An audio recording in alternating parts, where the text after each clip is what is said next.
Arsalan মেনশনের personal জিমে তখন একটা ভারী নীরব উত্তেজনা ভাসছে।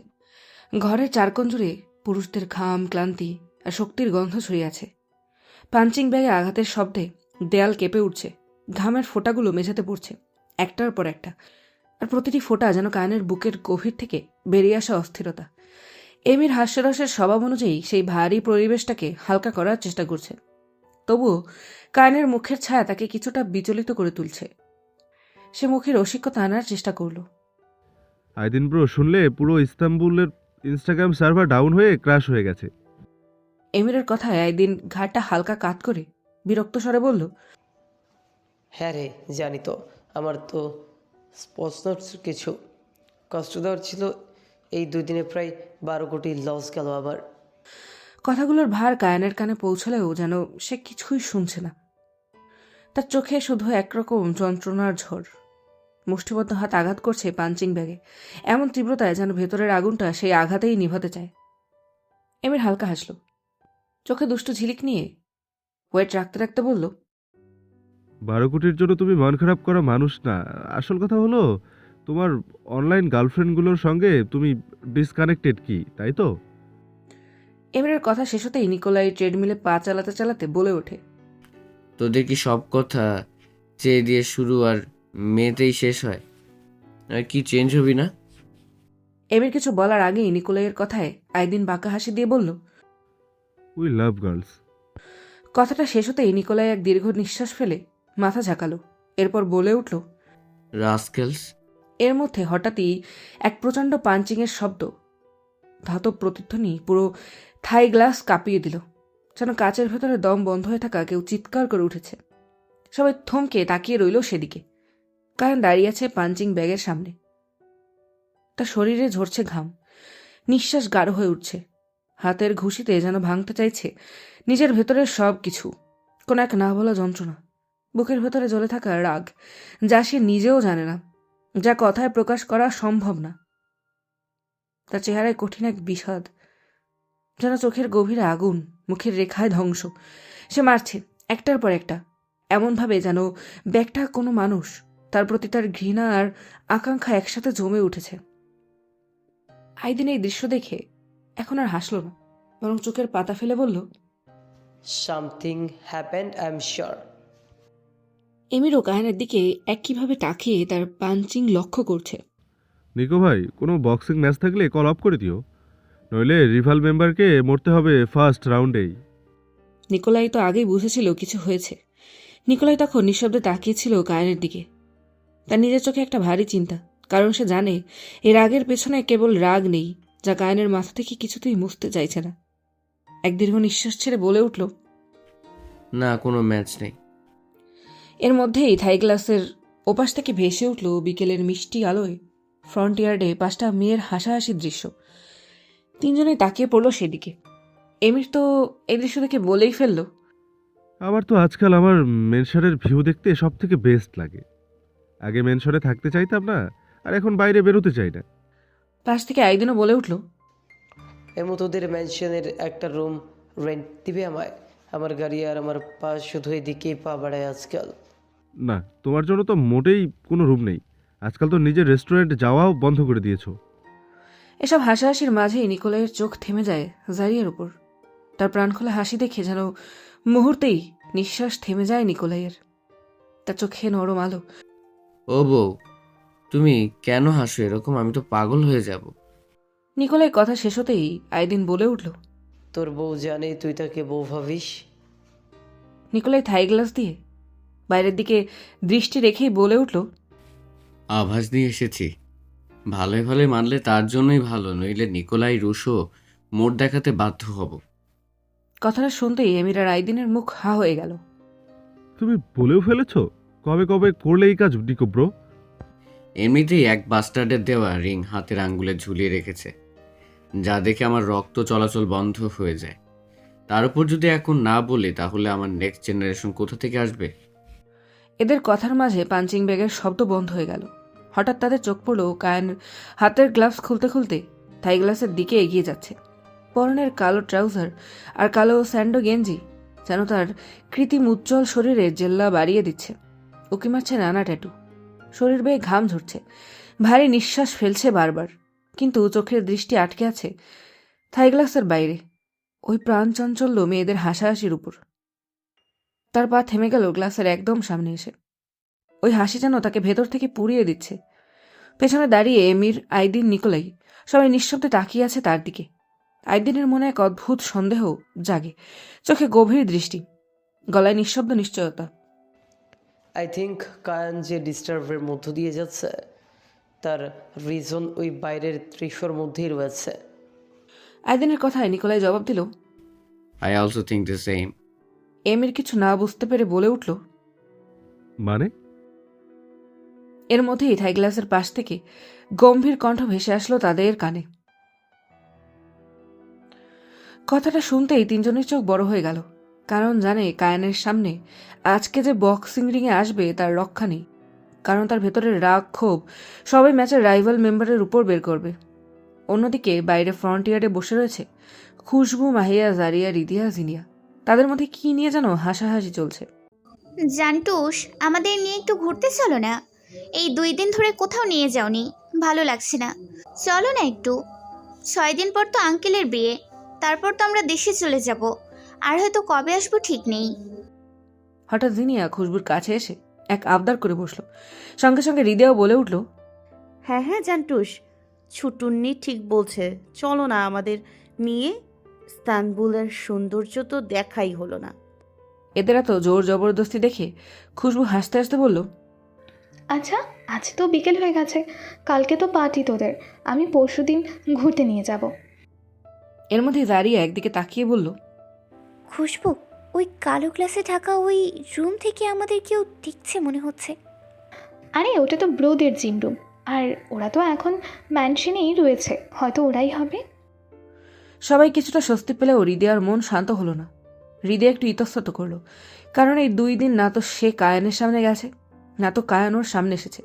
কিন্তু তবুও কেন জানি না আজকে সেই কালো গ্লাসের আড়াল থেকে যেন কারো দৃষ্টি তাকে ছুঁয়ে যাচ্ছে, নিঃশব্দে, ধীরে কিন্তু তীক্ষ্ণভাবে। এখন সেদিকে ভালো করে তাকাতেই হৃদয়ার কায়ানের নামটা অজান্তে মাথায় গিয়ে ঠেকল, আর সেই চিন্তাতেই নিজের ভেতরে একরকম অপরাধ বোধ আর বিভ্রান্তি ঘুরপাক খাচ্ছে। হৃদয় তাড়াতাড়ি চেয়ার ছেড়ে উঠে বলে উঠল। তোমরা গল্প করো, আমি রুমে যাচ্ছি। আর এক মুহূর্ত দেরি করল না হৃদয়া, তাড়াতাড়ি মেনশনের দিকে ছুটে গেল। ওদিকে থাই গ্লাসের পাশে দাঁড়িয়ে থাকা কায়ানের দৃষ্টি তখনও হৃদয়ার চলে যাওয়ার দিকে স্থির।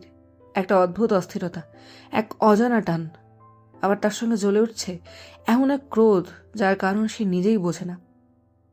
চোখের পাতা নড়ছে না, শুধু বুকটা উঠছে নামছে তীব্র নিঃশ্বাসে, যেন প্রতিটি নিঃশ্বাসের সঙ্গে কিছু দমন করা আগুনও বেরিয়ে আসতে চাইছে। তার দৃষ্টিতে আছে শীতল আগুনের শিখা, যে শিখা ওলাইনবাদ। পেছন থেকে এমিরের কণ্ঠ ভেসে এলো।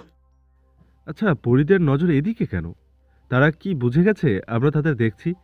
ইস রে, আমার বোনটাও ওদের পাশে কী সব বলছে কে জানে। আর সাদাপুরি এদিকে তাকাতে এরকম ছুটলো কেন? কেউ কোনো জবাব দিল না, বরং তারা বাইরেই তাকিয়ে আছে। হৃদয়ের ছায়া আড়াল হতেই কায়ান আর এক মুহূর্ত দেরি করল না, বাইরের দিক থেকে নিজের দৃষ্টি সরিয়ে নিয়ে পেছনে ঘুরল। সবাই কায়ানের দিকে তাকিয়ে আছে, যার মুখের চোয়াল শক্ত হয়ে উঠছে, চোখে জলজল করছে এক অজানা রাগ। ট্রাউজারের পকেটে হাত দিয়ে বেরিয়ে যেতে যেতে সে বলে উঠল। আইদিন, তোর স্পন্সরের 12 কোটি তোর অ্যাকাউন্টে পৌঁছে যাবে।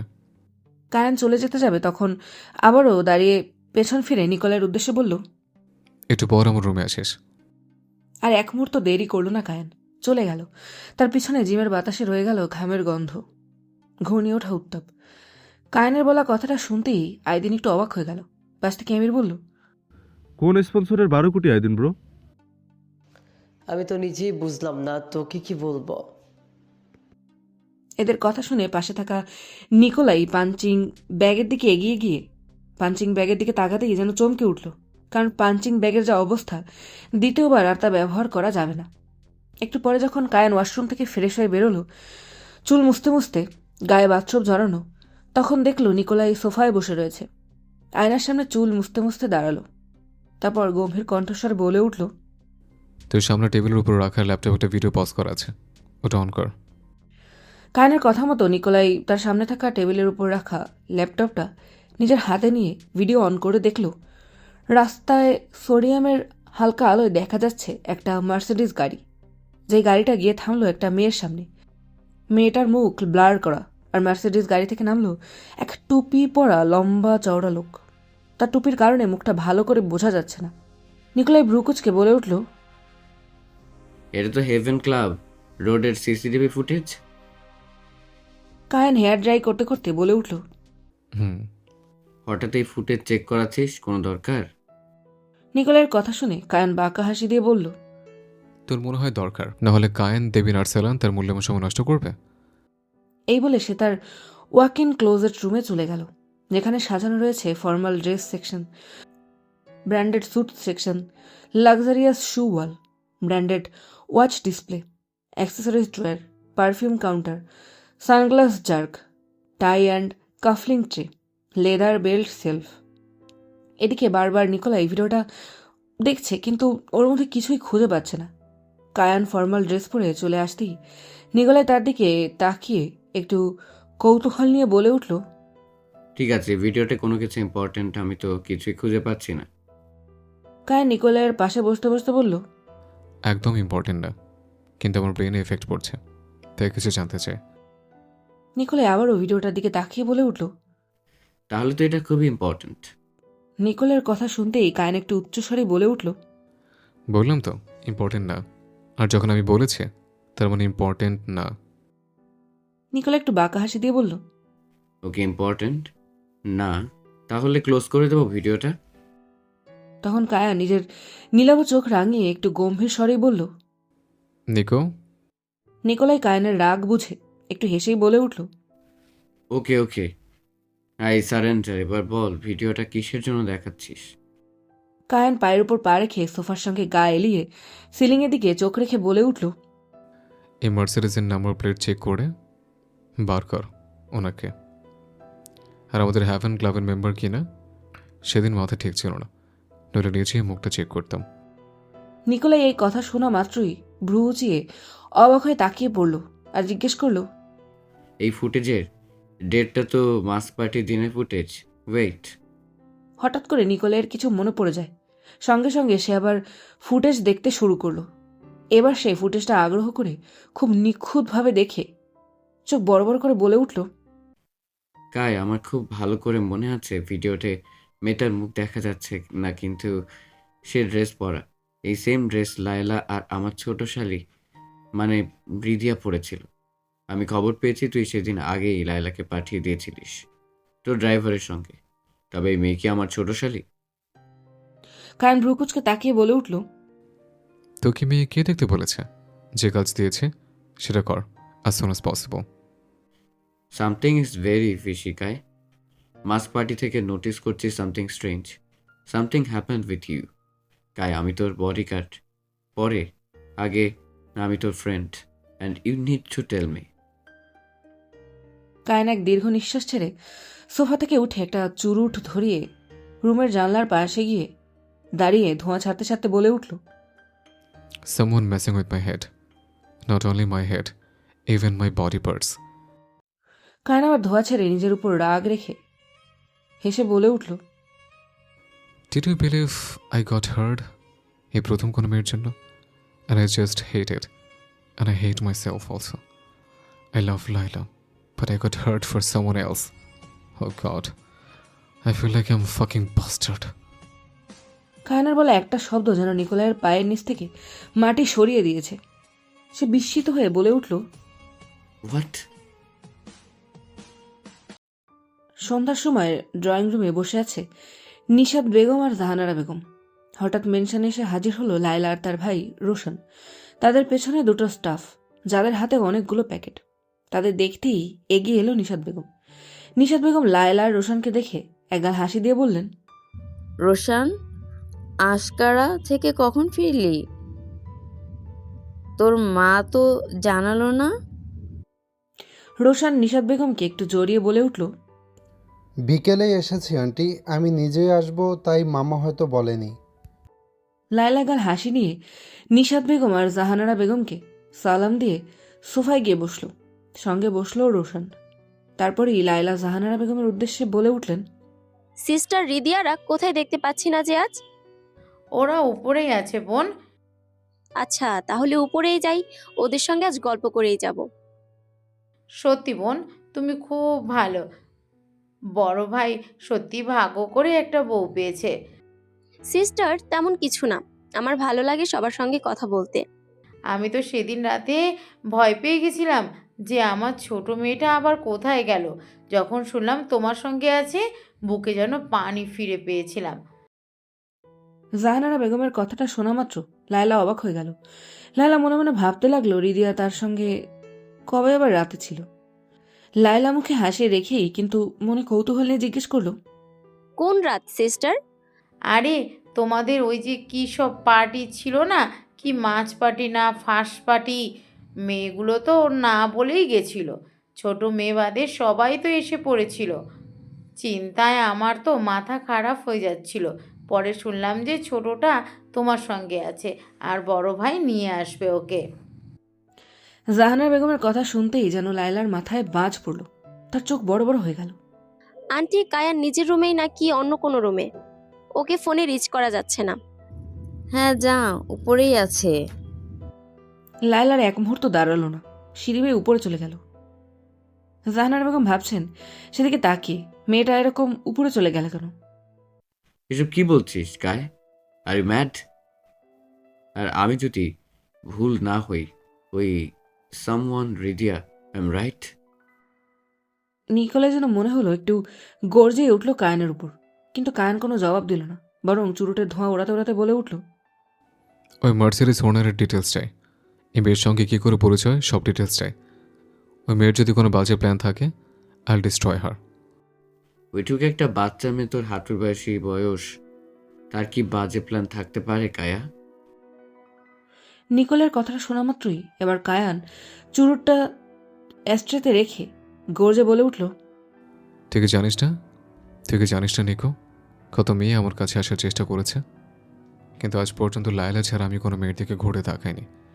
ইভেন লায়লাকে কখনো রোমান্টিক্যালি টাচ করিনি।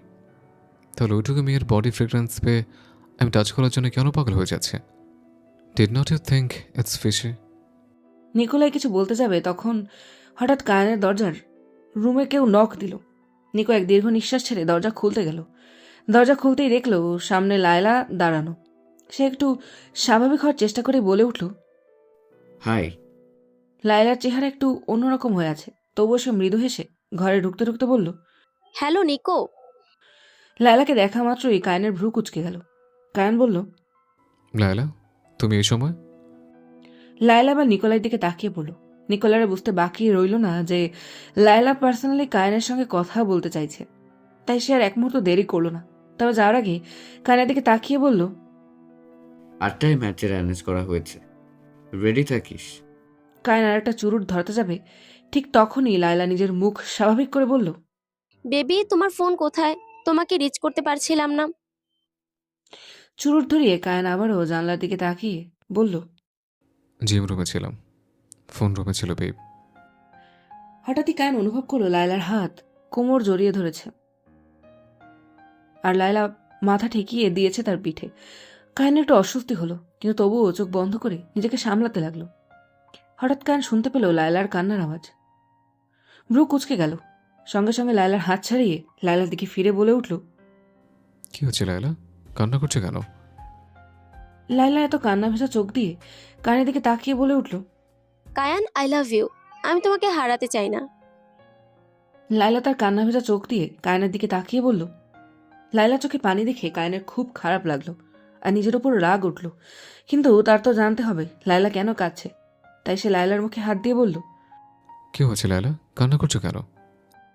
লায়লা কান্না করতে করতে বলে উঠল, তোমাকে একটা কথা বলা হয়নি কায়ান, কিন্তু আমি তোমাকে বলতে চাই না, তাই একদিন বলিনি, কিন্তু আমি আর না বলে থাকতে পারছি না। কি হচ্ছে লায়লা, বলো আমায়। আমার সেদিন কথাটা শোনা ক্লাবের মাত্রই ওয়াশরুমে কেউ কায়নের লক চোখে করে মুখে রেখেছিল। রাগ দেখা গেল। সঙ্গে সঙ্গে গর্জে বলে উঠল, তুমি এই কথা আমাকে আগে কেন বলনি? কিন্তু তুমি তো আমাকে সেদিন অন্য কিছু বলেছিলে। আমি জানতাম তুমি চিন্তা করবে, তাই তোমাকে আমি বলতে চাইনি। কায়ন রাগে নিজের চুল টানতে টানতে কিছু ভেবে বলে উঠল, লায়লা, কে এমন যাবে পার্টিতে যে তোমাকে আটকে রাখতে চাইবে? সবার বায়োমেট্রিক অ্যাক্সেস দিয়ে পার্টিতে এন্ট্রি হয়েছে। এমন কোনো শত্রুর পেপড়ে পর্যন্ত সেদিন ঢোকার কোনো স্কোপ পাবে না। তাহলে লায়লা কায়ানের দিকে অসহায় মুখ করে তাকিয়ে বলল, কায়ান, তাহলে কি আমি মিথ্যা বলছি তোমাকে? তুমি আমাকে বিশ্বাস করছো না?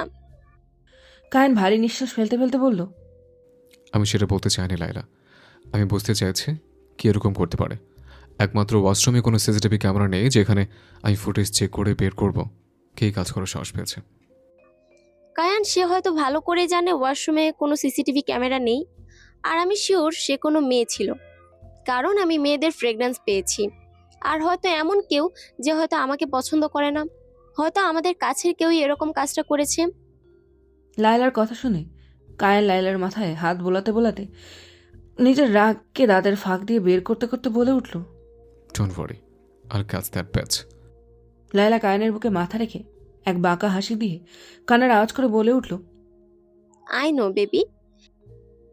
লায়লার কায়ান কিছুক্ষণ আরও কথা বলে যখন লায়লা বাইরে বেরোতে যাবে তখন তার চোখ গেল সেই টেবিলে রাখা ল্যাপটপের উপর, যেখানে এখনও মার্সিডিজের ভিডিওটা পজ করে রাখা, যেটা দেখতেই লায়লা হঠাৎ করে কেঁপে উঠল। চোখ বড় বড় হয়ে গেল তার। সে মুহূর্তে সেদিকে তাকিয়ে দাঁড়িয়ে পড়ল। তখন কায়ান পেছন থেকে বলে উঠল। কি হলো লায়লা? লায়লার কানে কায়ানের আওয়াজ যেতেই লায়লা নিজেকে সামলে পিছনে ঘুরে একগাল হাসি দিয়ে বলল, কিছু না বেবি, কালকে পার্টিতে দেখা হচ্ছে। এই বলে সে আর এক মুহূর্ত দেরি করল না, বেরিয়ে গেল দরজা খুলে। লায়লা বেরিয়ে যেতেই কায়ান এক দীর্ঘ নিঃশ্বাস ছেড়ে বসে পড়ল বেডের উপর। সকাল পেরিয়ে বিকেল, যেন আর্সেনাল মেনশনের ভেতর নিজেই বিলাসিতার ছোঁয়া নিয়ে জেগে উঠেছে। সূর্যের আলো পড়ছে গ্লাস ওয়ালের ভেতর দিয়ে সাদা মার্বেল ফ্লোরে। কোথাও হালকা কফির গন্ধ, কোথাও ডিজাইনার ফুলের তাজা পাপড়ি ছড়ানো। বাগানের ফোয়ারা থেকে পানি ঝরছে নরম শব্দে। আর গেটের বাইরে ইতিমধ্যে সিকিউরিটি টিম সারিবদ্ধ হয়ে দাঁড়িয়ে আছে। আজ রাতে এখানে হবে মেহফিল ফ্রেন্ডস পার্টি। এই পার্টি সাধারণত তুরস্ক দেশের যে কোনো অভিজাত পরিবারের কোনো একজনের বিয়ে উপলক্ষে নির্ধারিত করা হয় বন্ধু ও পরিবারদের জন্য। গ্লাস ডাইনিং টেবিলের উপর সোনালি কাটলারি, ক্রিস্টাল গ্লাস আর ক্যান্ডেলসের সাজানো আছে নিখুঁত অনুপাতে। দূরে ভেসে আসছে ভায়োলিনের প্র্যাকটিস সাউন্ড। মেনশনের প্রতিটি কোণা যেন একটা নিখুঁত অনুষ্ঠানের অপেক্ষায় নিঃশব্দে ঝলমল করছে। সময় তখন বিকেল। মেয়েরা মেনশনের এক বড় ড্রেসিং রুমে তৈরি হচ্ছে। জান্টুস, আজকে আমরা সবাই শাড়ি পরছি পার্টিতে, তুমিও পরো না প্লিজ।